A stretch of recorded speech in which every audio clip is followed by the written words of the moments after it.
Voilà, donc je vais passer le micro à Gaïa, mais j'espère qu'elle aura des choses à vous dire, elle a tout prévu, elle a tout préparé. Bonne chance. Voilà, donc bonjour à tous, comme d'habitude ça va être de la formation. Voilà, c'est le costume de l'armée anglaise. Naya, si et vous. J'espère que vous avez plein de questions surtout. Alors les questions, là, si dans le public vous en avez, moi j'en ai quelques-unes, hein, parce que depuis ce matin on m'en a donné. Alors, vous avez été... On s'était vu à Toulon. Alors vous avez été énormément cité par deux jeunes web séries que vous avez influencés. Est-ce que vous êtes conscient d'avoir mis pas mal de personnes sur le web? De voir le deuxième. Nouvelle, on est arrivé sur Internet et on a fait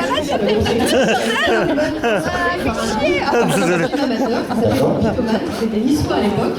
C'est c'est l'ancêtre de la web série. Voilà, donc nous-mêmes en fait on a été inspirés à l'époque par des groupes qui faisaient donc, de la web série. Ouais. Et voilà, Fabien il s'est dit bah ouais moi aussi j'ai envie de faire le guignol comme ça avec mes amis et on avait à l'époque la petite caméra de grand-mère et on est parti voilà, sur le Pharon à Toulon commencer à tourner nos premières bêtises. Donc oui c'est vrai que c'est très touchant de voir aujourd'hui d'autres groupes qui se revendiquent un petit peu comme nous à l'époque on se revendiquait d'autres groupes qui ont ouvert la voie en quelque sorte. Donc c'est Fabien qui a eu l'idée de départ. Tout à fait. Donc après, il a réussi à fédérer toute une équipe. Il a réussi à fédérer quoi, des copains, copines au départ. C'est toujours en fait, à la base, c'est toujours une équipe de potes. Oui, d'accord. Ok. Pas boucaner les gens. Alors je dis ça, quand même, c'est le seul qu'on a vraiment casté. Parce qu'elle est aucun d'entre nous en fait n'est acteur, ou du moins le prétend l'être, mais lui par contre ambitionne de le devenir et on cherchait un personnage en particulier et pour ça on avait fait une annonce sur internet et à laquelle il a répondu et on l'a choisi pour pouvoir interpréter le rôle qu'il a justement dans le groupe. Alors juste puisqu'on est dans un festival manga, vous voyez un peu tous ces cosplayers, cosplayeuses qui se mettent un peu... Qu'est-ce que ça vous inspire un peu tout cet univers en fait? Est-ce qu'il y a un rapport avec le vôtre? Nous on a commencé en fait dans les conventions de Japanimation.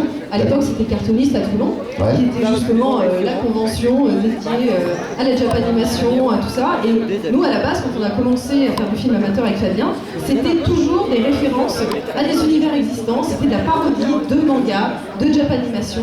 Et après, un petit peu plus tard, le film. Mais c'est vrai qu'à la base, on est des grands fans, à l'époque, on peut dire que c'était un otaku, Fabien, hein, bref. Et par la suite, on est devenu plus geek, on va dire. Mais c'est vrai qu'on va dire qu'il y a toujours, que ce soit dans les effets spéciaux, on peut voir dans Noob, dans les plans, dans la recherche des plans, on sent l'inspiration manga. Alors, vous en êtes à combien d'épisodes? Parce que vous avez fait plusieurs saisons, vous, déjà. Ah bah là, pour le moment, on en est à 7 saisons. Et parce qu'on a fait 5 saisons, puis ensuite, il y a eu la trilogie Noob. Trilogie qui correspond aussi maintenant à la saison 6, 7 et 8. Pour le moment, donc, on a diffusé la saison 6 et la saison 7. Et le dernier film qui correspond à la saison 8 sera diffusé en avant-première au Comics à Paris le 5 février. Ah d'accord, donc voilà. 2017. 2017, on avait parlé au mois de décembre de long métrage, mais il avait dépassé le stade du... c'est ça. Maintenant, avec la trilogie, on est parti sur un format plus long, donc des films. Avec, pour le film 2, par contre, Fabien avait voulu essayer de retenter aussi des petits épisodes pour essayer de faire un peu patienter les gens, mais c'est toujours construit comme un film à la base. Est-ce que ça vous surprend toujours le nombre de viewers, parce que vous avez dépassé le stade des 10 000, etc., donc on en est loin même. Ça vous surprend quand vous voyez tout ça? Nous, on est toujours aussi surpris que les gens puissent suivre ce qu'on fait, puisqu'à la base, on a fait ça avant tout pour s'amuser entre potes, et de voir l'engouement en fait, que ça a pris, la portée, et ce qui a été vraiment le plus marquant pour nous, ça a été d'être sélectionné au Stream Awards de Los Angeles, de remporter le prix quand même de la web série internationale, et puis le crowdfunding, parce que là, pour le coup, vas-y, tu peux passer. Ne serait-ce que anticiper quoi que ce soit, on était parti sur une base de 35 000 € et à l'issue du crowdfunding, on a réussi à avoir 682 000 €. C'était hallucinant. Et à ce jour, c'est toujours le record européen de crowdfunding. C'est dingue, il n'y a pas une seule séries, même HeroCorp, même d'autres séries qui sont justement, qui ont une notoriété bien plus grande que la nôtre, on a réussi à fédérer autant de monde sur un projet comme ça. C'est ce que j'allais dire, hein, vous m'avez devancé, c'est que vous avez dépassé largement les frontières de la France donc maintenant. Donc. Alors, on est toujours francophone par contre. Oui, ça c'est vrai. C'est le Québec, la Suisse, ça reste quand même la Belgique. Est-ce que vous pouvez nous donner la trame? Comme j'ai posé la même question aux autres web-séries, donc peut-être que certaines ne connaissent pas Noob, donc ils vont l'apprendre. N-O-O-B, voilà. C'est quoi la trame, l'histoire Alors, l'histoire c'est simple, ça se passe dans un jeu vidéo en ligne. Qui s'appelle Horizon, et on va suivre l'aventure d'une petite guilde, la guilde de Noob. Et donc ce qui est amusant, c'est de pouvoir suivre à la fois les personnages, les joueurs, derrière l'ordinateur et leurs mésaventures, et surtout les aventures qu'ils ont dans le jeu.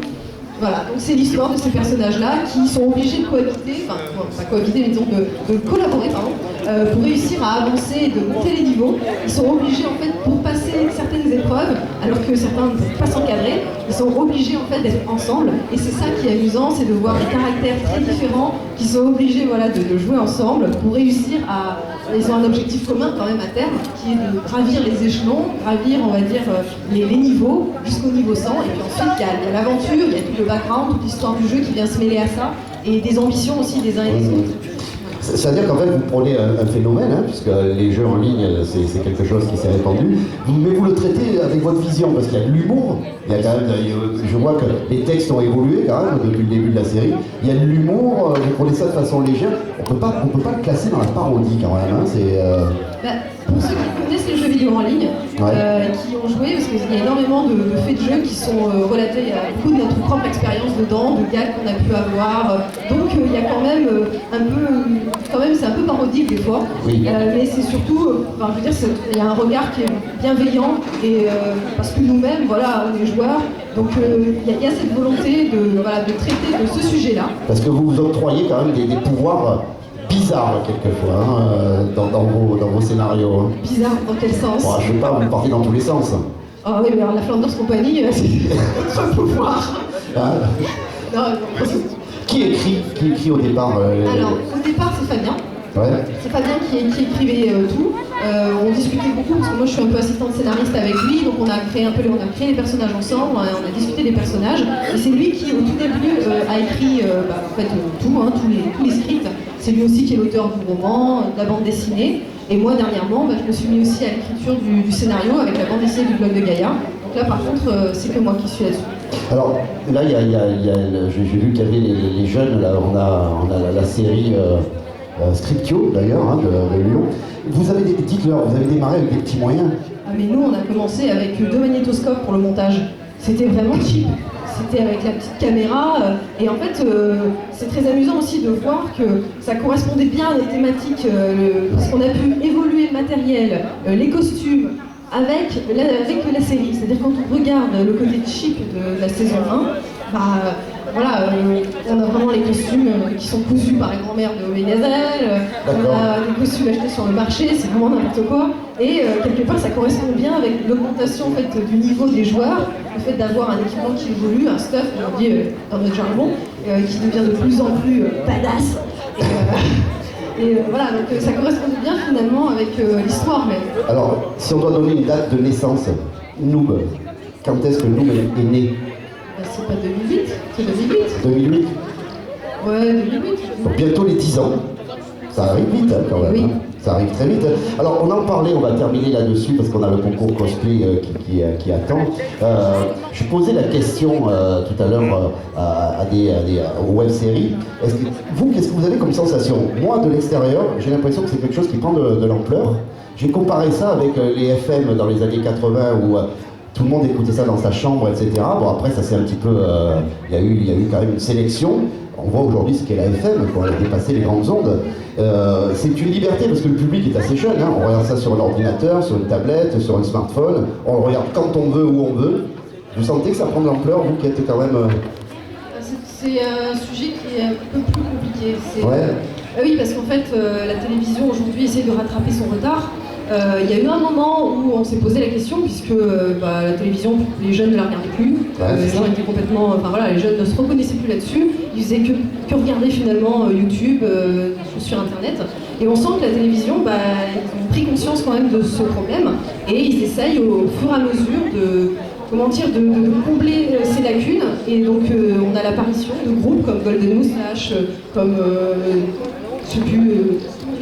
Oui, voilà, il y a Cyprien et Norman qui arrivent sur TF1 pour faire, encore une fois, de la fiction, des choses comme ça. Donc il y a vraiment aujourd'hui une volonté de ne plus snober le net.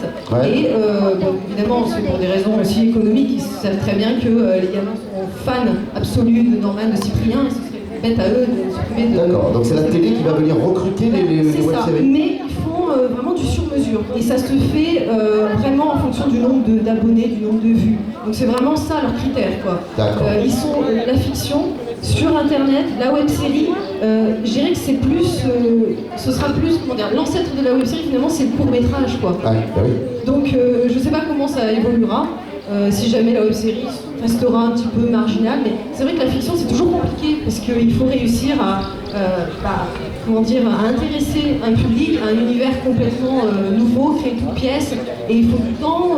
Les gens n'ont pas forcément non plus la patience de rester comme ça devant leur écran, et puis surtout les gens aujourd'hui ils attendent une certaine qualité, ils sont de plus en plus exigeants, et ça c'est dur quand on commence. Disait tout à l'heure. On n'a pas forcément le niveau tout de suite au niveau des caméras, au niveau du montage, et en fait les gens ils ne pardonnent plus, quoi. Donc c'est soit on arrive avec un niveau de suite quasiment professionnel, soit les gens, je sais pas, c'est plus compliqué, je pense. On en est à un carrefour là, c'est ça. J'ai l'impression que c'est plus compliqué, je suis pas sûre que nous, si on avait dû commencer nous aujourd'hui, avec le niveau qu'on avait, on aurait eu ce succès. Les gens nous ont pardonné à l'époque notre niveau, parce que il n'y avait pas non plus énormément de contenu sur internet.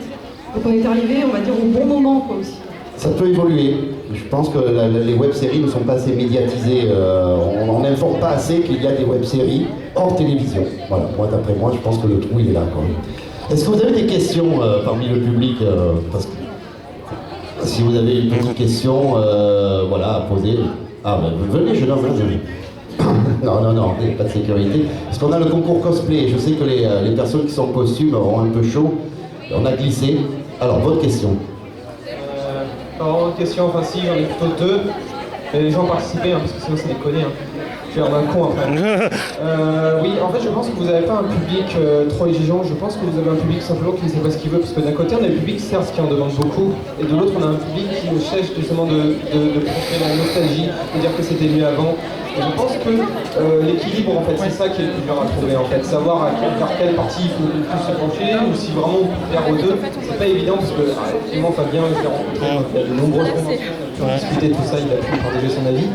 Et de l'autre côté, concernant la médiatisation, en fait, je pense que c'est tant mieux que ça ne soit pas vraiment trop médiatisé.